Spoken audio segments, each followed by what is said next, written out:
Shalom, salam berkat dari kami untuk pendengar sekalian. Saat ini pendengar akan diberkati dengan program Hari Ini Harinya Tuhan bagian yang ke-8. Sebuah program rohani tentang doktrin Alkitab yang menolong kita untuk semakin tertanam dalam kebenaran firman dan bertumbuh dalam kemuliaan. Bersama hambanya, Pendeta Gilbert Lumwendong, STH. Banyak orang merasa doktrin Alkitab sebagai sesuatu yang membingungkan. Tetapi tahukah saudara bahwa doktrin Alkitab intinya adalah memahami Alkitab dengan benar, dengan pemahaman yang sistematis, sehingga kita terus dapat tertanam di dalam kebenaran firman, sehingga kita terus bertumbuh di dalam kemuliaan Allah.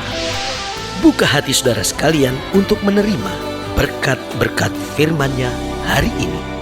Mujizat adalah sebuah kata yang sangat menarik untuk kita bahas dan pelajari.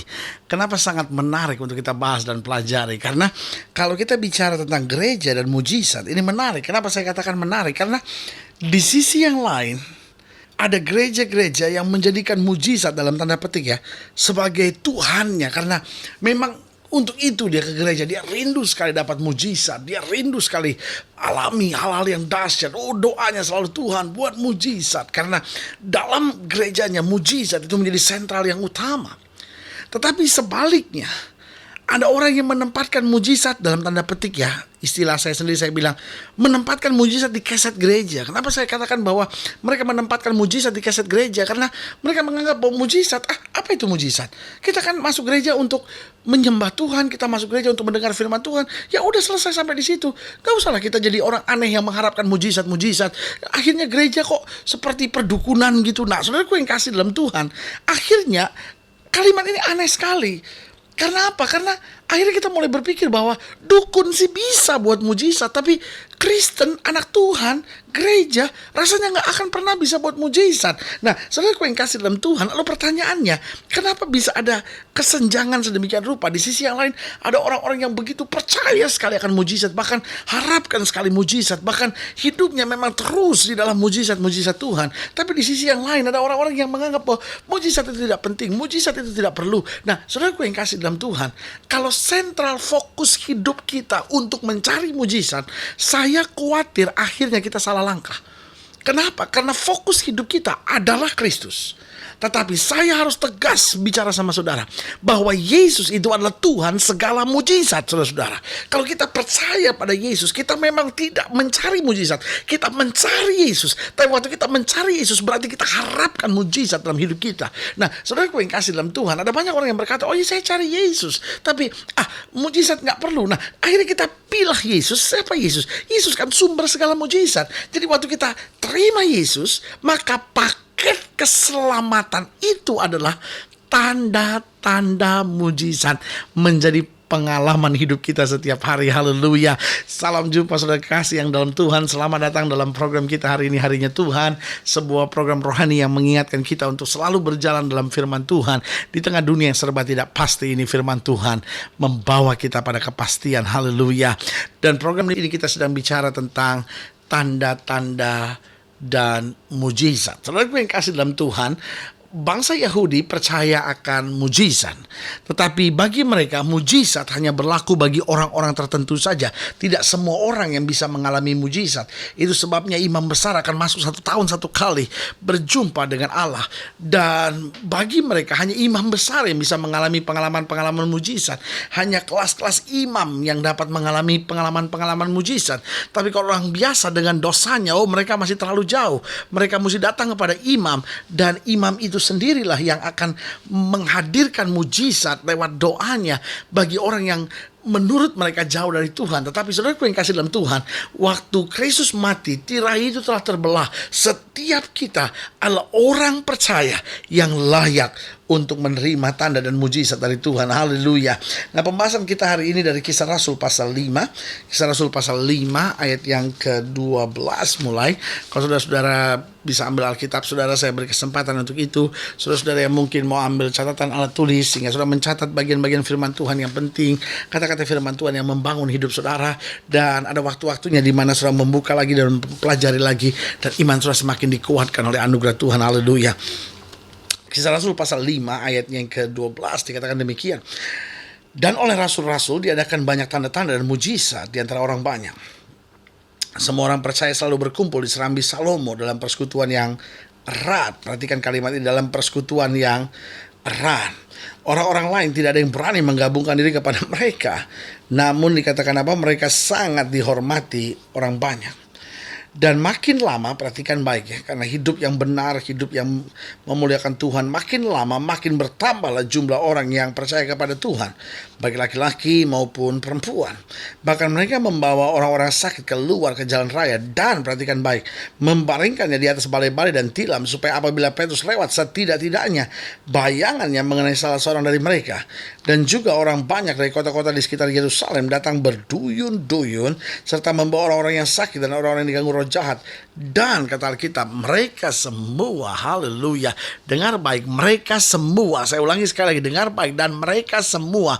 Alkitab tidak berkata 50-50, Alkitab tidak berkata 60% dari mereka, Alkitab juga tidak berkata 75%, bahkan Alkitab juga tidak berkata 95%. Kenapa? Jawaban saya sederhana, karena saudaraku yang kasih dalam Tuhan, firman Tuhan beri ketegasan, semua disembuhkan. Berarti dari sini kita bisa belajar bahwa hidup Kristen adalah hidup yang mengalami tanda dan mujizat. Tapi haruslah ingat, Allah tidak buat mujizat seperti yang kau harapkan, tapi Allah buat mujizat sesuai dengan kehendaknya. Kadangkala bukan Tuhan gak buat mujizat, tapi kita mengharapkan Allah buat mujizat seperti konsep kita, seperti yang kita harapkan. Tapi saudaraku yang kasih dalam Tuhan, the real miracle, mujizat yang nyata sebetulnya, mujizat yang benar, mujizat yang sesuai dengan kehendak Tuhan, bukanlah mujizat yang saya harapkan atau saya nantikan, tapi mujizat yang sedang Allah siapkan bagi saya. Nah, berarti dari sini kita bisa belajar hal-hal yang sangat menarik. Yang pertama kita pelajari bahwa tanda-tanda dan mujizat adalah keseharian dari hidup orang percaya yang benar. Jadi saya ulangi sekali lagi bahwa tanda-tanda mujizat adalah keseharian hidup orang percaya yang benar. Berarti saudaraku yang kasih dalam Tuhan, tanda-tanda dan mujizat bukan sesuatu yang tidak akan mungkin kita raih karena kita merasa bahwa saya kan cuma jemaat biasa, saya kan ada kekurangan kelemahannya. Nah, saudaraku yang kasih dalam Tuhan, tapi tanda-tanda dan mujizat Tuhan sebenarnya adalah keseharian hidup orang percaya yang benar. Kalau hidupnya benar sebagai orang percaya, maka hari demi hari ada saja hal-hal mujizat yang dialami, ada saja tanda-tanda penyertaan Tuhan, ada saja tanda-tanda kebaikan Tuhan yang dialami dalam hidupnya, sehingga dia berkata, Tuhan, saya itu gak kejar mujizat, saya itu kejar Tuhan, tapi saya itu dengan hati yang terbuka untuk mujizat, saya dengan hati yang rindu menantikan mujizat. Karena ada orang juga yang berkata begini, saya sih yang penting ketemu Tuhan, mujizat mah nomor 2 lah, saya gak penting lah mau mujizat terjadi atau enggak. Saudaraku yang kasih dalam Tuhan, kedengarannya dia rohani, tapi saudaraku yang kasih dalam Tuhan, tapi di sisi yang lain bagi saya bukan hanya dia rohani, tapi dia sebetulnya gak memahami apa rencana Allah. Saudaraku yang kasih dalam Tuhan, jangan saudara pikir kalau Tuhan mesti buat mujizat berarti Tuhan akan semakin sibuk. Saudaraku yang kasih dalam Tuhan, Allah kita adalah Allah yang selalu punya waktu dan mengerjakan yang terbaik buat anak-anaknya. Jadi tanda-tanda mujizat adalah keseharian hidup orang percaya yang benar. Waktu hidup kita benar, maka apa yang terjadi? Tanda-tanda dan mujizat Allah terus terjadi. Yang kedua saya pelajari bahwa tanda-tanda dan mujizat akan senantiasa membawa kemuliaan bagi Allah. Coba saudara lihat pada ayat yang ke-14. Dikatakan apa di sana? Dan makin lama, makin bertambahlah jumlah orang-orang yang percaya kepada Tuhan, baik laki-laki maupun perempuan. Berarti jelas tanda-tanda dan mujizat akan meneguhkan pemberitaan firman Tuhan, sehingga tanda-tanda dan mujizat akan membawa kemuliaan bagi Allah. Nah, saudaraku yang kasih dalam Tuhan, Alkitab bilang, kenapa kamu berdoa dan kamu tidak dapat jawabannya? Karena kamu salah berdoa. Karena apapun yang kamu inginkan dalam doa kamu hanya untuk memuaskan kesenanganmu sendiri. Nah, hidup Kristen gak bisa begitu. Hidup Kristen adalah menyadari, Tuhan, saya butuh mujizat Tuhan. Nah, tapi mujizat ini bukan hanya untuk kepentingan diri saya sendiri, tetapi mujizat ini untuk membawa kemuliaan bagi Allah. Sehingga melalui mujizat kita lebih rendah hati. Melalui mujizat kita akhirnya percaya, Tuhan, kalau saya boleh ada sebagaimana saya ada kan anugerah. Gak ada yang bisa kita sombongkan, saudara-saudara. Dan yang ketiga saya pelajari bahwa tanda-tanda dan mujizat mendorong kita untuk tetap bersemangat. Justru waktu kita lihat mujizat dalam hidup kita, kita semakin bersemangat. Makanya selalu saya bilang, orang percaya nggak ngalamin mujizat adalah orang percaya yang mudah diombang-ambingkan. Orang percaya yang nggak masuk dalam pengalaman mujizat adalah orang percaya yang gampang terseret pada kesenangan-kesenangan duniawi. Tetapi orang percaya yang mengalami mujizat dalam hidupnya, dia berkata seperti Paulus, aku kenal kepada siapa aku percaya dan aku yakin dia berkuasa. Saudaraku yang kasih dalam Tuhan, banyak orang hari-hari ini hanya kenal Tuhan karena pendeta mengkhotbahkan, tetapi jarang sekali orang berjumpa dengan Tuhan secara pribadi.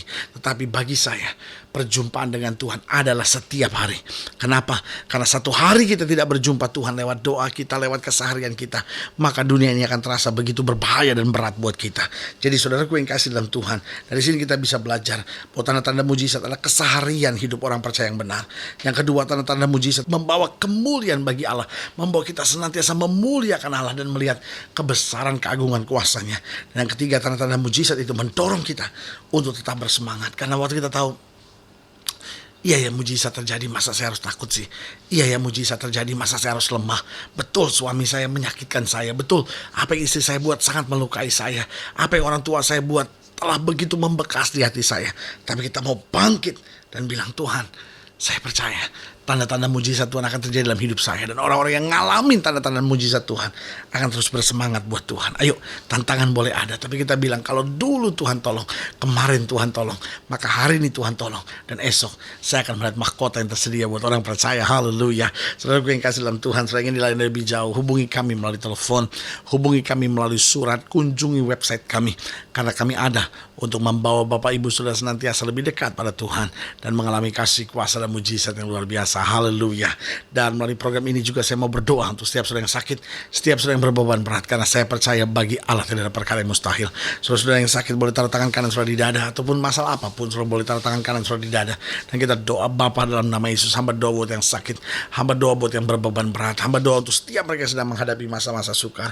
Bahkan juga kami berdoa untuk kasih setia Tuhan yang senantiasa mengalir dalam hidup kami, supaya kekuatan dari Tuhan selalu menjadi bagian yang menguatkan iman kami. Di dalam nama Yesus kami berdoa. Haleluya. Amin. Saudaraku yang kasih dalam Tuhan, kita sudah berdoa. Ingat, Allah tidak pernah lalai menepati janjinya. Inilah saat buat kita untuk bangkit, bersemangat, bersuka cita menghadapi segala perkara, karena kita tahu bersama Yesus kita cakap menanggung segala perkara. Doa saya menyertai saudara, dan jangan lupa, jadikan hari ini harinya Tuhan. Haleluya.